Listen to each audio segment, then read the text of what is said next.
Flash here, what will they limit? Will it be the gold laner? I expect the gold laner here for them to limit. Yes, it's gonna be the Ixia here, considering that they do have enough dive, but going up against an Ixia, the DPS potentially might be too much there for Bruno to handle. So last ban for RRQ, they might go for another roam ban here. But what will they go for here?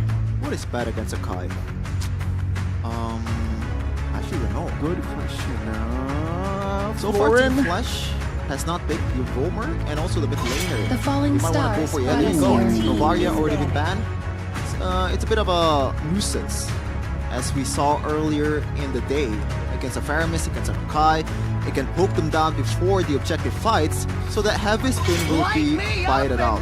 There you go. It's going to be the export ban for KZP, respecting that banana pick. Okay, so RRQ, they understand what they're lacking in their comp is range. So that's why they do not want to give more range for Flash, but potentially Dairoth is on the board here, leaving a marksman for that last slot. So yeah, Carry is an option. But is an option going up against the Bakshan. Terizla is good the hero, but again, for the second part of this stream, Benedetta is such a hot pick, and there you go, 4 times picked up. Still flawless, 100%. I mean, you don't have to be stuck on just melting down the front line of Team Flash. The other way to do it is bypassing those frontliners and going for the back lines immediately with Benedetta from Banana. We know that this guy go hand in hand with Benedetta. Bennett, Banan. There you go, BNN. A good one, Jeff, and I see you. No, that's not a good one. I see you, I see you. We've seen a lot of good plays from Banana with the Benedetta. I think he can play this hero to the maximum level, but it's going to be that Franco. Possibly. Gaze the stars. Another hero for the back line. Oh, wow. Whoa. Whoa, debut? Okay. Debut MPLI? I believe Team Flash has used this in MPLI's SG Finals. Okay. So they are familiar with how to play YOUU. And I think, okay, me personally, as a caster, I think YOUU has some uses in pro plays that hasn't really been maximized by a lot of teams. And it makes sense. Sure, it's a vulnerable unit against Benedetta, but apart from that, again, the range from RRQ, a lot of melee heroes, even Faramis and Mathilda, they're short range, and YOUU can definitely exploit that fact. RRQ, they need an answer, and that is going to be a hero. The 1-1. Okay, so two easy targets for 1-1. But the thing is, 1-1 has been nerfed so much that you have to wait for the opponent to be really, really low, especially Bakshan and Terizla, which has some damage reducing passive to be able to connect those crossbow tank towards the other enemy members. So it's a bit of a good and bad pros and cons. There's some pros and cons definitely, but looks like the prediction, we're going to go for Team Flash all the way. Unanimous. Yep. I'm sorry for all the Indonesian fans out there, but you know, it's MDL players, like we've seen how they play, but let's see if they can prove us wrong with this match. Chima Adamir, D7 Innocent, and J, Toy, Matsurugi, Banana Ians, and Clay. Okay, the 10 heroes has been set. Let's see, with the additional of 1-1, will they have an answer for Bruno in the back side of the map? Again, ladies and gentlemen, let's welcome you to the Land of Dawn. Match 22, Game 1, Group D action. Who will get it? Okay, so I think the biggest burden on RRQ's team is definitely Banana. Because he's the only one that can bypass a lot of CCs to be able to get to YOUU, to be able to get to Bruno from Team Flash. The rest of the members has to just follow up on the aggression from Banana, and hopefully he can win out the 1v1s and maybe put on some pressure towards Adamir with the Terizla. Okay.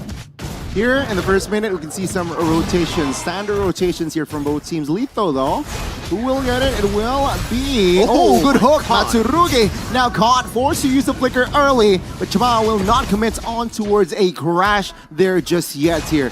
Ooh, intense opening game. I mean, you gotta check on his phone, man. Looks like the hook has some magnets on him.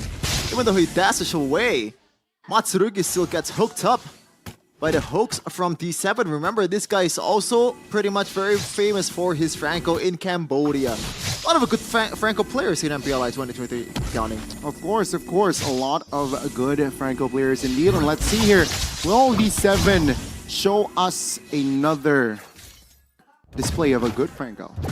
And this is one of the problems of RRQ right now. Toy can somehow... It can win the lane, especially when you get a good first kill towards the Bruno. Combined with that Inspire, you have a bit more early game pressure and laning phase pressure to be able to win the lane. But overall, I think in a normal trading blow, Innocent will win the match against Toy, and also can also get that gold crab quite easily. Okay.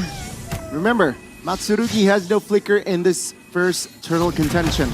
Flash, though, seems like they will somehow hover around the turtle. But RRQ now looking for an engage, looking forward to buy time. The heavy spin connect onto Su. Oh, take a look at the AoE damage from Luoyi. Oh my goodness! Yanz misses the retribution. Netherrealm will not save Yan's life now as Chama looks for an engage. Banana manages to retreat, but RRQ, they lost 2 trades, the turtle and they lost Yan's. Okay, some things to note on that team fight. I think the heavy spin is a bit too early. Yes, you are trying to respond to that penalty zone, but in terms of like securing the objectives, I think the timing was a bit off, just a bit off, but they had the chance.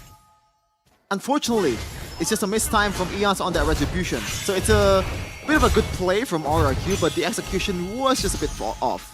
Okay, already 1,000 gold lead earlier established from the Singaporean rep.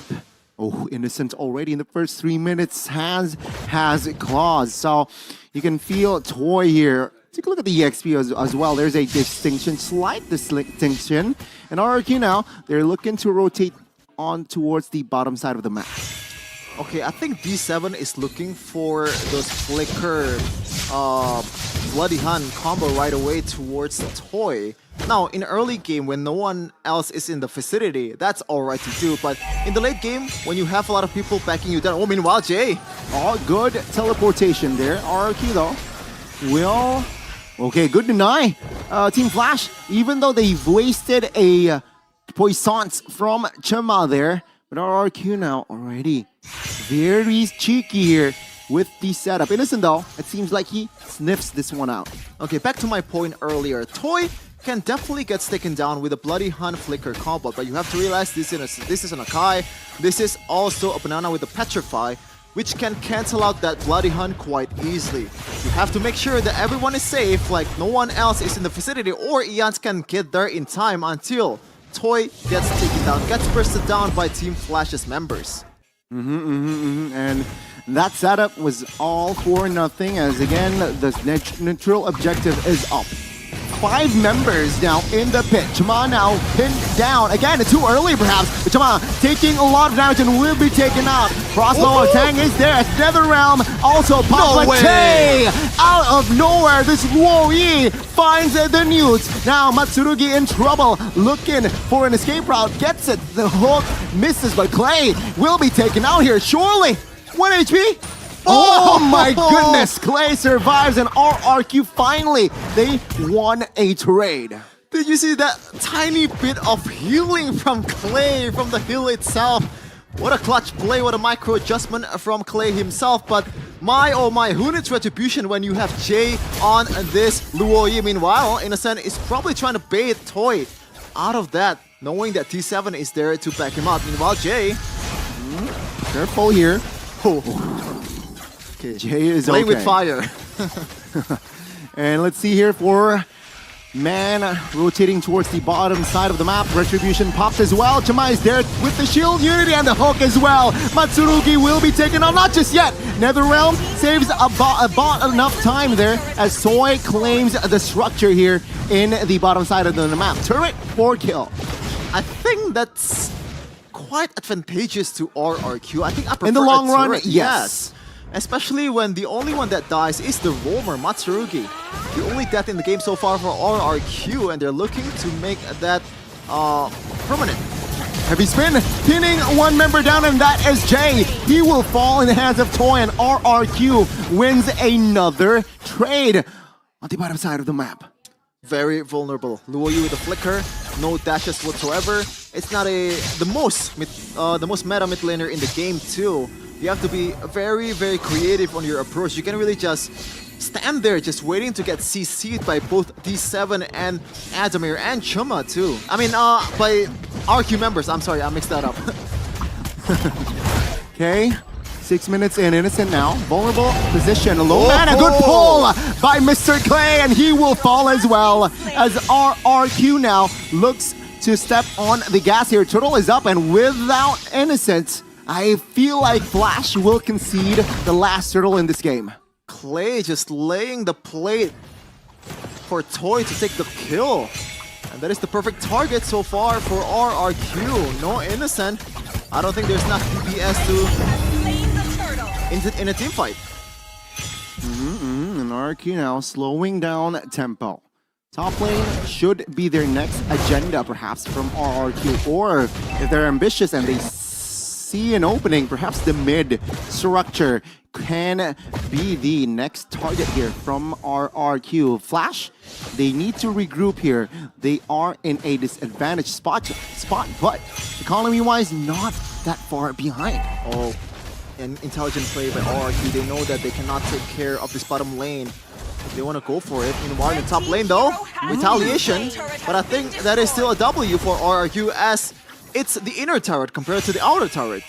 Innocent's not that innocent, so he finds a kill, grabs it first time, and there you go. Team Flash still looking to defend this mid. Heavy spin from the backside. Adamir caught here. Take a look at the damage. It's 3 members of RRQ. Free-hitting crossbow. Tank pops as well. Finds Adamir, but they manage to save the turret in the mid. Though, RRQ now still holding on and maintaining pressure. This is why Franco is such a risky hero to play, man. You have to rely on, is it your day? Is it not your day? Is the hook gonna land? If it's not, like, what are you gonna do about it? Franco is pretty much a walking HP bar. Okay. Let's see here again, RRQ rotating top. They will grab the structure top side as well. Flash has no play to counter it. And yeah, Team Flash will sacrifice another turret here in the map. What RRQ has been doing really great so far is taking the initiative on the siege. They know they have the resources, they know they have Clay that can bypass through walls, and getting some good pulls for Toy to pop off with the crossbow tank. They also have Eons, which has a lot of uses in a siege situation because of the heavy spin. You can get people to your vicinity. You can also zone people out of the turret. A lot of uses from this guy, and RRQ has been using that to the maximum potential. Okay, the Lord is up. I'm sure Team Flash will play around Loi's ult now as they're clumping up already in the top side of the map here. No, they will walk instead. So now, RRQ, they have time here to perhaps... Oh, there you go. The ultimate use just for Loi to reposition. Watch out, Banana. Looking at this. Oh, Banana misses the final blow, but the Lord will fall to another non-jungler player. Now RRQ finds the collapse. D7 taken down. RRQ perhaps looks for another kill, and they get it. Adamir falls, and that is 3-4-1 plus the Lord for Flash. How? 2 times is enough, Eons. I think we got CC'd at that time, but what are the chances? That's the damage from the penalty zone, right? That is minuscule amount of damage compared to the retribution and all the stuff that RRQ has. Man, this match is very entertaining, as sure, it's still the first Lord, so it can... Oh, they're going to trap it. They're going to use this as a trap. Chuma now with Shield Unity, crashing on towards Jans. RRQ, they're ready with 4 members. Benedetta is rotating towards them as well. Wow. But yeah, Flash, good instinct. They will not really commit. They will now pull back, and RRQ will also regroup here in the 10th, 11th minute of the game. I like that discipline from Toy. He knows that he's not going to be able to kill Chuma, and he's not forcing the situation. If that was Miracle, he would have gone for sure. Okay. And again, this is the first Lord, ladies and gentlemen. It 7? is still very low. Okay. Now RRQ, will they be able to find the counterplay here?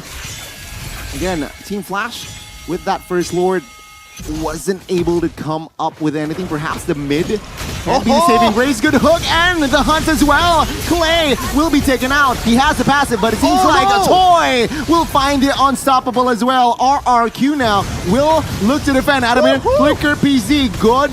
Cancel a banana in the backside, finds the Petre. Looks to shift his focus on towards Adamir and gets it. Man, I think I remember that play. I believe Banana does that MPLI as well. 3-man Electro final blow with the Petrify onto the perfect targets, just isolating them 1v3. Doesn't care, just going in with the damage. And that is the opportunity that RRQ needs to be able to withstand all the damage coming in from Team Flash. But RRQ just now, that was so unfortunate. Toy was prevented by the wall to chain the crossbow tank to other members of Team Flash. The God of Fortuna is definitely on Team Flash's side. And seeing the items now, okay, nothing too out of the ordinary though, Benedetta. Okay, plate armor, going for the hybrid build. Perhaps will go to Athena next to somehow have some magic resist here against Jay, especially. And again, economy very balanced. This is this 10th game is so far 10 out of 10. There's some steals, there's some misplay, there's also some really good play, especially from Banana earlier. Now, Eons, you have one job, okay? You have one job. Just evade all the CCs away, save that heavy spin for the perfect time, and try to get the Lord for your team, not just for yourself. And looking at the setup here, okay, Flash will go and contest 20,000 HP on the Lord now. Oh, take a look at the AJ. Very sneaky. Three members. Yes, now suppressed. And good night, Panda. And take a look at the fight, the collapse. Matsurugi the front side, but the damage will not be enough. Petrify connects Netherrealm to save the day. Toy finding the important crossbow attack. And that is the equalizer. Adamir taken out. And Clay with the balls innocent finding a kill. Oh my goodness, Innocent is kicking more boss than Draymond Green! With the flicker as well, towards the front. But my oh my Jay, what a play though, that was very risky and he took the chance. Perfect target in Eons, the one who has the retribution to be able to secure the Lord. Okay, Lord toyed around by Toy. RRQ, they have regrouped. The Panda is now on the board as well. Let's see, Team Flash, they want to find another cheeky contest, but the Turtle and the Lord for Toy! What the heck is going on in this game? What? It was Jay, Adamir, now Toy. I don't know, what's happening with Nogani? Another round popped now. Innocent finding a kill, unstoppable on the board. It's a 2-for-1 for Flash. And RRQ, they cannot push with this Lord.